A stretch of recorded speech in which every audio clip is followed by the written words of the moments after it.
The next part of it was our warehouse and the LightSpeed and how to determine if we were going to move forward with that and so forth. The first thing we looked at was how much time does a driver spend pre-kitting in the back of his truck? How much inventory is carried on the truck?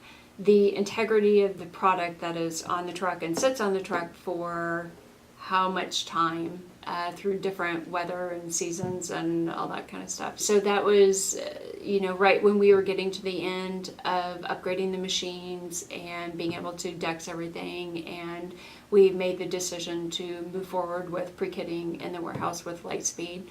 The NAMA convention, I came to that and went to the user group meeting, and you just saw how the driver now takes one tote and he pulls up and he's in filling the machine within seconds of pulling up to the customer.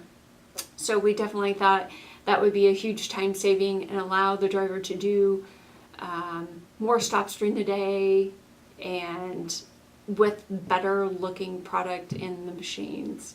So the first step was stripping the truck of all the inventory, getting him ready to pre-kit and use totes. And when we took all of their inventory off of the truck, we tried to warn them so we weren't bringing enormous amounts of inventory back into the warehouse and they would kind of whittle their truck down.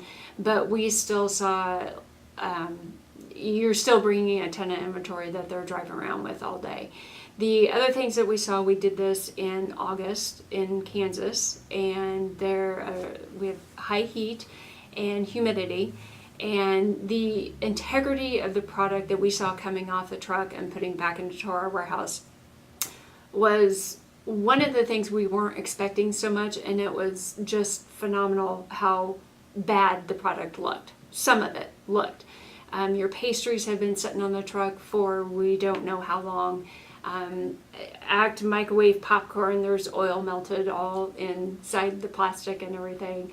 The drivers, they don't want to be out on their truck because they want to be able to put it in the machine, but keeping it on the truck in heat was very, very hard on the product, and it was just it was a surprise advantage that we saw compared to pulling it out of the tote when it's been in temperature controlled warehouse. The waste coming off the truck, I was a little surprised of some of the dates that we saw that had been sitting on the truck. And when you factor in, it's got the shelf life when you get it in the warehouse, and then it sat in the warehouse, and then it picked and went on the truck. I don't have a dollar amount in mind or anything, but more so what we were looking at was how much better the product looks to the consumer. And that's not going to be something we can measure of the sales increase of the machine because the product looks so much better. So the reduction in inventory that we'll be carrying now that we're pre-kitting is going to be probably anywhere from 10 to 20%. Our inventory may be a little bit higher because we're also a Pepsi bottler, and so we carry a little bit higher inventory value probably because of that.